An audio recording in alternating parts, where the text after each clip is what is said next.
Hello, everybody, and welcome. This is Smart Kasi Vibes, and I'm your host, Kahana Sudupane. And I know I've been gone for a little minute, but I'm back, and we are in a different location, and we're recording at night, something new every day. So today we're going to be talking all things prop tech. If you're interested in this kind of content, please continue watching, and let's go. Well, today we're going to have a very short video, beloved brothers and sisters. We're going to be talking about some of the property trends that we've been seeing in South Africa for the past few months, or from financial year to financial year end, type of situation. Just a wrap up, a summary, so that we can see what's happening in the prop tech space, or what's happening in the property space that influences the prop tech space that also influences the township market. So first on the list is the fact that we are seeing a lot of promise from the corporate banks and stuff, saying that there will be some interest rate cuts. So we are seeing PwC and Nedbank coming forward and predicting that the South African Reserve Bank will be gracious enough to reduce interest rates round about middle of this year, towards the end. So that alone has increased the number of applications for home loans, that is, and it's quite interesting. It's quite interesting that we're seeing this trend. We're also seeing an interesting trend, by the way, a trend of what they call co-buying. This is a trend where people buy property jointly, right? And of the properties that were bought jointly, about 75% of them were bought with spouses, and then a good 25% of them were bought with business partners or the like, right? So we're seeing quite a switched on nature to buying property, and it's quite encouraging. So another thing is that we're seeing a whole this now comes from a different place. We're seeing a huge spike in people buying to rent out their properties, but this was usually seen in the past year, done by foreign investors. You could say foreign investors, or people who are not permanent South African residents, who bought property in South Africa for the purposes of leasing it out. Some luxury places, Camps Bay type places. So a lot of property was bought by foreigners in the past year. That's probably what kept the property market alive during the time when interest rates were quite high. The nice part about the duration where interest rates were quite high. I know nobody likes it, sorry, but the nice part about it was that you are seeing a huge competition between the banks, because now each bank was trying to offer a little less than prime, to attract a lot of clientele. So they were not shying away from approving home loans. In fact, they were actually trying to compete to approve home loans by basically slashing some of the interest.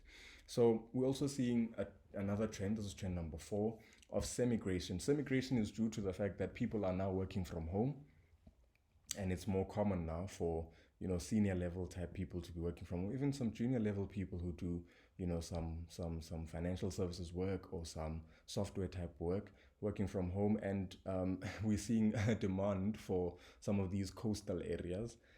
This is where they would love to just enjoy some scenic views as they code away, or type up some credit reports.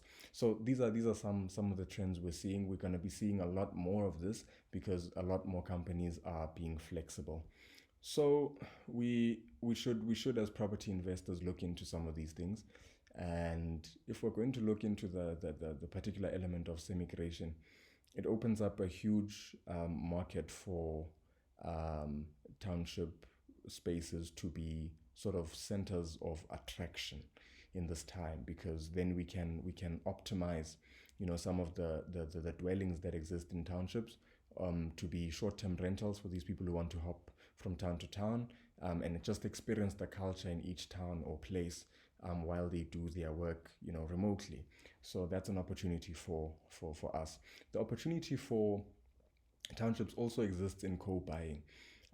This idea that you can just meet, with 4 friends and just come together and say, hey, guys, we don't have the money individually, but we do have the money corporately. So let's set up something corporate and purchase property corporately.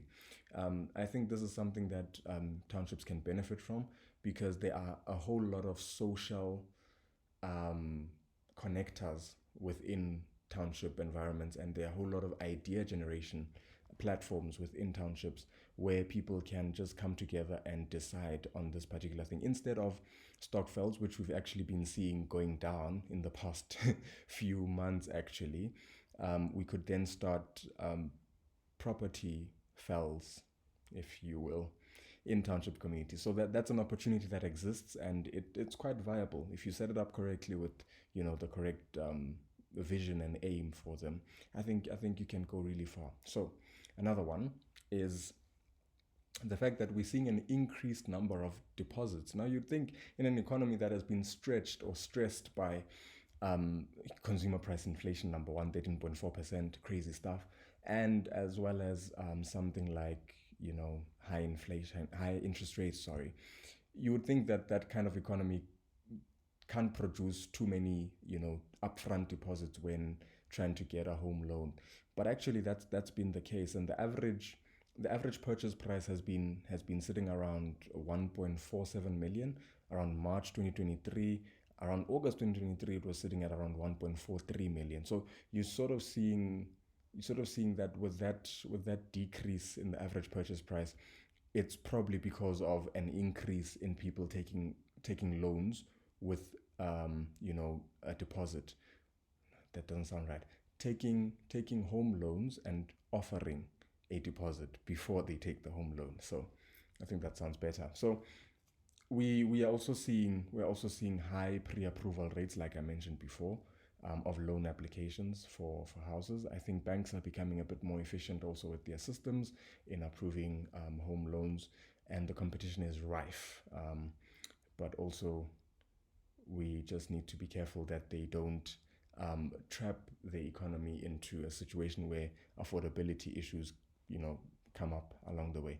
But anyway, that's it for today, and that was about 7 things that you need to look out for that are trends in the property market that you can apply to your own little property space or in your own visions for whatever you want to do.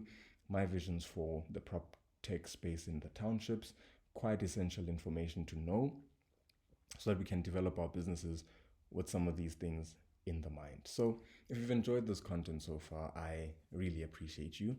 Please do share this with somebody you like or love. And until next time, I promise, next time we are going better. We're going higher, guys.